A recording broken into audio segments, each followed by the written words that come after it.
Un gros salaire, ça fait rêver, non? Mais attention, ce chiffre sur la fiche de paie, il ne dit pas tout. Loin de là. Surtout quand on est ingénieur. La vraie valeur d'une rémunération, c'est bien plus compliqué que ça.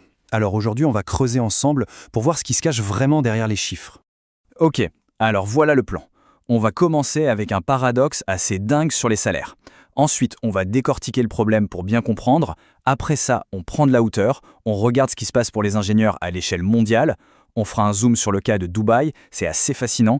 Et pour finir, on verra ce que vaut vraiment un salaire. Allez, c'est parti.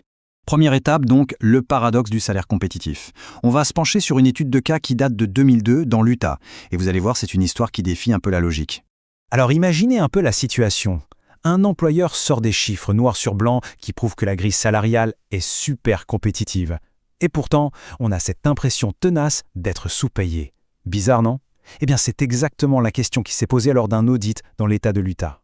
Bon, regardons ces chiffres de plus près. Sur le papier, l'Utah a l'air pas mal, avec un point médian à plus de 60 000 $. On se dit, ok, c'est correct. Mais regardez la colonne d'à côté, la moyenne réelle. Et là, c'est la douche froide. Le salaire moyen qui était vraiment payé était presque 10 000 $ en dessous. Du coup, l'Utah se retrouvait bon dernier par rapport à ses voisins. Bref, une grosse différence entre la promesse et la réalité du terrain. Alors, la question c'est, comment c'est possible un écart pareil? On va décortiquer ça tout de suite, on va voir pourquoi les chiffres ne collaient pas. Le coupable numéro 1, ça s'appelle la compression salariale. C'est un concept super important. En gros, c'est quand les salaires des nouveaux arrivants se mettent à rattraper, voire dépasser ceux des employés plus expérimentés.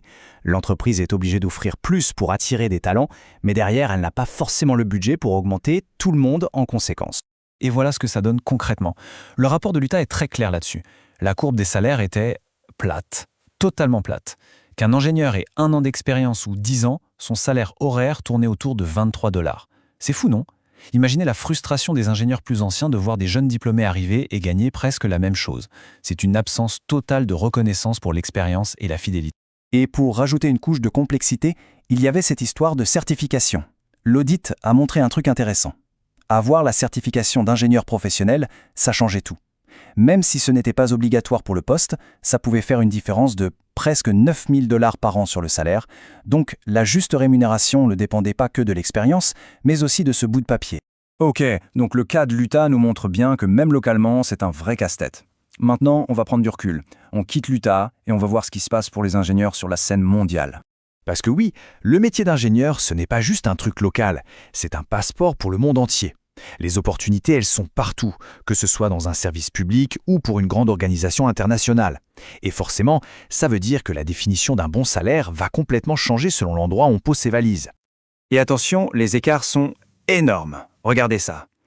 Un ingénieur avec 10 ans d'expérience, en moyenne, va toucher dans les 100 000 $ aux États-Unis. C'est un peu préparé au Moyen-Orient. Mais en Europe, on tombe à 50 000. La moitié. On pourrait se dire que le choix est vite fait, mais attention. Le salaire brut, ce n'est que la partie visible de l'iceberg. Pour bien comprendre ça, on va faire un focus sur un cas d'école, le dilemme de Dubaï. Là, on va vraiment voir la différence entre le salaire sur le papier et ce qu'on a vraiment dans la poche à la fin. Alors, premier point, et c'est le plus frappant, les impôts. En Europe ou aux États-Unis, on peut facilement laisser 40 voire 50% de son salaire brut à l'État. C'est énorme. Maintenant, regardez au Moyen-Orient, par exemple aux Émirats.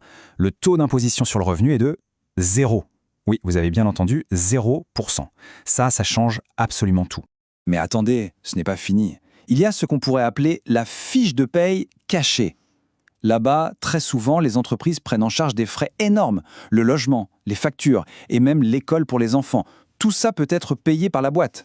Imaginez l'impact sur le budget et la capacité à mettre de l'argent de côté. C'est juste colossal. Évidemment, il y a un mais. L'argent ne fait pas tout. Et cette citation d'un utilisateur de Reddit qui a connu les deux mondes, Dubaï et l'Allemagne, elle résume tout. On ne peut pas être dehors quand il fait 50 degrés avec 95% d'humidité.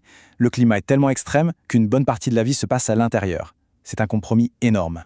Et les compromis ne s'arrêtent pas là. Il y a d'autres coûts cachés. D'abord, la retraite. Il n'y a pas de système public. Il faut tout provisionner soi-même. Ensuite, l'éducation. L'école privée est quasi obligatoire et ça coûte une fortune. Et enfin, la sécurité de l'emploi. Elle est assez précaire.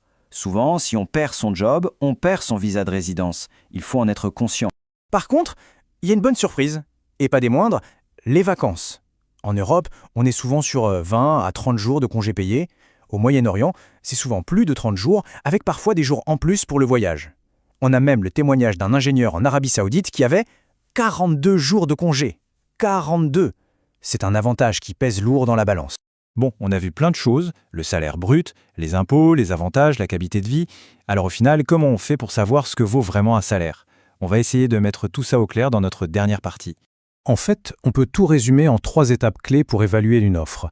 Étape 1, il faut regarder la paye réelle, oublier la fourchette de salaire annoncée et chercher le vrai salaire moyen. Étape 2, calculer le vrai salaire net, c'est-à-dire ce qui reste après les impôts et le coût de la vie, mais en ajoutant la valeur des avantages. Et enfin, étape 3, la plus personnelle, définissez vos priorités. Le climat, la culture, la sécurité de l'emploi, qu'est-ce qui compte le plus pour soi?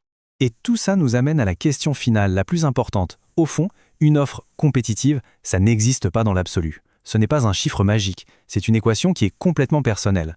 Le bon choix, c'est celui qui équilibre parfaitement le salaire, la capacité d'épargne et le style de vie qu'on recherche.